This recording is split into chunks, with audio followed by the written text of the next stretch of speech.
नमस्कार दोस्तों, टॉप 10 हिंदी के एक और मजेदार वीडियो में आपका स्वागत है। ये वीडियो भी हमारी बाकी funny engineering fails, idiots at work, funny videos, देसी जुगाड़ सीरीज की वीडियो की तरह ही काफी ज्यादा रोमांचक होने वाली है, जिसे देखकर आप हंस कर लोटपोट जरूर हो जाएंगे।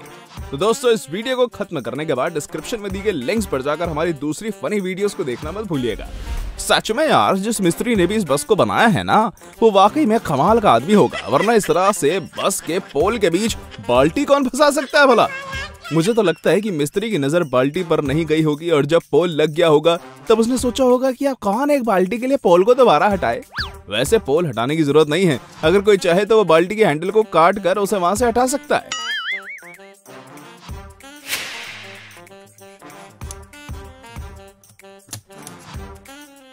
भाई साहब, अगर ये जनाब इसी तरह से इस एक्सटेंशन बोर्ड पर ही डिपेंड रहे तब इनका मोबाइल इस जन्म में तो क्या अगले 7 जन्मों में भी चार्ज नहीं हो सकता, क्योंकि जनाब की कोशिश ही गलत है, टेक्निक ही गलत है। काश इन्हें कोई समझा देता कि मोबाइल किसी और जगह जाकर चार्ज कर लेते तो शायद इन्हें दुनिया के सामने यूं मूर्ख साबित ना होना पड़ता।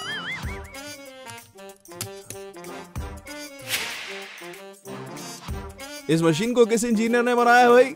गजब खराब मशीन है यार। कम से कम आइसक्रीम कप्स के ढक्कन तो अच्छे से लगना चाहिए था ना, लेकिन नहीं, ये तो उन्हें सही से नहीं लगा रही, जिसके चलते पूरी आइसक्रीम का कबाड़ा हो जाना है, जिसके बाद उसे कोई नहीं खरीदेगा और फैक्ट्री के मालिक का नुकसान होगा। इससे अच्छा तो इन ढक्कनों को हाथ से ही लगा लिया होता।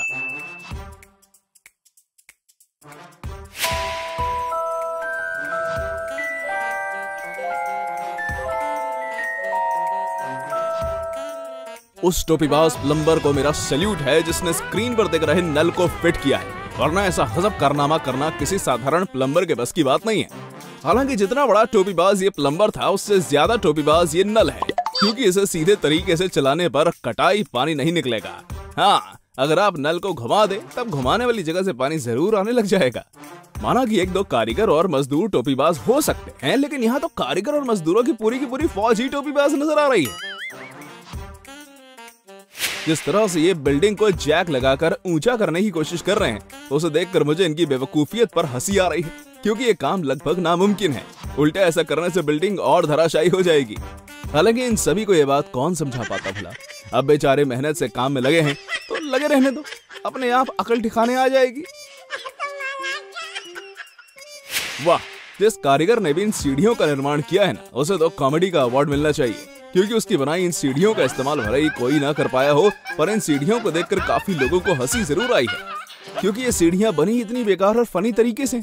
आप ही कमेंट करके बताइए कि इन सीढ़ियों से चढ़ा जा सकता है या नहीं। नहीं।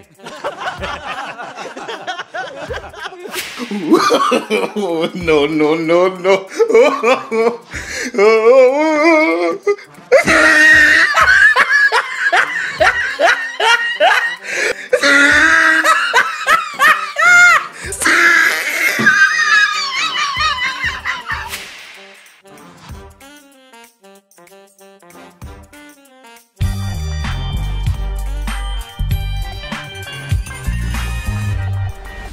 क्या है ना भैया कि महंगी कारों को तभी हाथ लगाना चाहिए जब आपने उस कार का यूजर मैनुअल पूरी तरह से पढ़ा हो, वरना हाल कुछ इस कार मालिक की तरह होगा। इस कार के मालिक को पक्का नई रियर स्क्रीन लेने की जरूरत पड़ गई होगी, क्योंकि भाई साहब ने हेडरेस्ट को फोल्ड किए बिना ही मिडल सीट को फोल्ड कर दिया। इसके बाद हेडरेस्ट सीधा रियर स्क्रीन में जा लगा, जिससे वो हल्की सी टूट गई। इसे कहते हैं अपने ही पैर पर कुल्हाड़ी मारना।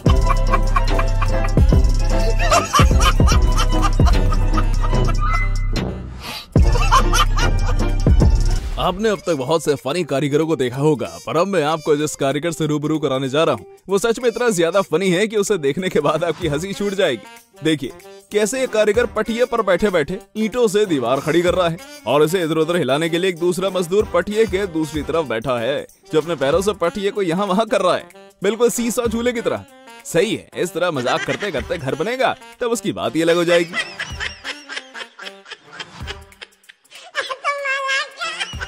ये कारीगर एक घर के बेस पर फ्लोरिंग का काम करके फ्री ही होता है कि तभी इसका काम बिगाड़ने एक मुर्गा वहां जाता है और फ्लोरिंग के दौरान डाले गए सीमेंट को खराब करने लगता है।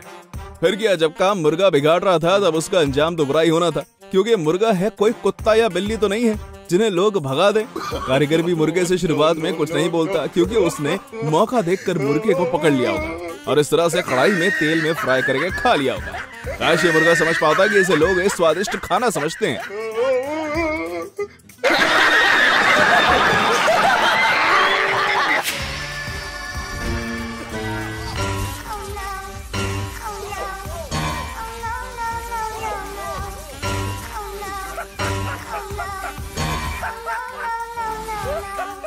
मैं क्या कहता हूँ, जिन अनपढ़ कारीगरों ने इस तिरछी बिल्डिंग का निर्माण किया है वो सच में तारीफ के काबिल है, क्योंकि उनसे बिल्डिंग बनाते बने या ना बने पर लोगों को हंसाते और नुकसान करवाते जरूर बनता है। वाह क्या बिल्डिंग बनाई है यार। मेरा दावा है कि अगर गलती से भी यहाँ भूकंप आ गया तब ये बिल्डिंग 1% भी खड़ी नहीं रहेगी और किसी और जगह चली जाएगी। अरे मेरा मतलब ये गिर जाएगी और इसका जो मलबा होगा वो ट्रक से कहीं और चला जाएगा। आपने क्या सोचा, बिल्डिंग ही चलने लग जाएगी क्या? अरे ना जी ना, इतने तेजस्वी कारीगर नहीं है अभी हमारे पास। No, no, no, no.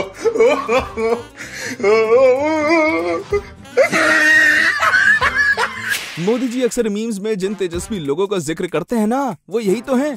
जरा देखो इन कारीगरों को, किस तरह से ये अपनी मूर्खता का प्रदर्शन करते हुए मजाक का पात्र बन रहे हैं। कमाल कर दिया दोनों ने। इस तरह से अगर ये लैंटर की फिनिशिंग करने बैठेंगे तब पक्का इन्हें इसे पूरी तरह स्मूथ करने में सालों का समय लग जाएगा, क्योंकि आगे वाला कारीगर काम बनाने की बजाय काम का उल्टा बिगाड़ रहा है। और ये कितनी भी देर लगा रहे हैं, इस तरह से काम करने पर इसका काम कभी भी खत्म नहीं होगा। दोस्तों आप इन कारीगरों के बारे में क्या कहेंगे, हमें कमेंट करके बताइएगा। अगर आपको लगता है कि हर कारीगर और मजदूर उल्टा काम करते हैं तो ऐसा बिल्कुल भी नहीं है, क्योंकि कुछ मजदूर और कारीगर अपने स्मार्ट वर्क से भी चर्चा में आ जाते हैं। जरा मजदूर कारीगर की इस जोड़ी पर भी नजर डाल लीजिए, क्योंकि इन्होंने गुम्मों को ऊपर छत पर पहुंचाने के लिए ऐसी तरकीब लगाई है कि उसे देखकर आप भी इन्हें गब्बर सिंह की तरह शाबाशी देंगे। कमाल है भाई, थ्रोइंग और कैचिंग का क्या गजब का तालमेल है। सच में इसे देखकर तो मजा ही आ गया।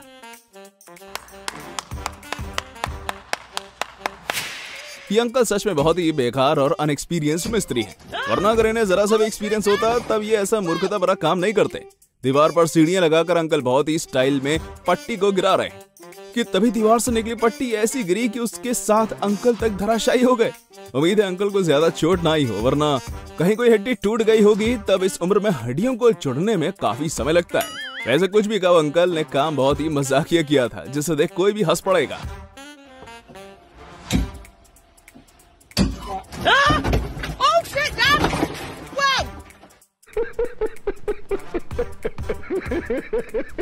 इस कारीगर को इतना दिमागदार काम करने के लिए 5,000 नहीं 50,000 मिलने चाहिए। सही ही तो बोला, क्योंकि इसने मकान के मालिक का जिंदगी भर का खर्चा कम कर दिया, वरना उसे अलग अलग रूम्स में अलग अलग एसी लगाना पड़ता, जिसका बिजली बिल भी ज्यादा होता। भाई साहब मैं क्या कहता हूँ, इस कारीगर को प्रमोट करके सिविल इंजीनियर बना देना चाहिए, क्योंकि मुझे तो जुगाड़ के साथ साथ पढ़ा लिखा भी लगता है। तो दोस्तों ये थी हमारी एक और इंटरेस्टिंग वीडियो। अगर आपको ये वीडियो पसंद आई हो तो इसे लाइक करें और हाँ, जाते जाते चैनल को सब्सक्राइब जरूर कर दीजिएगा। Thanks for watching.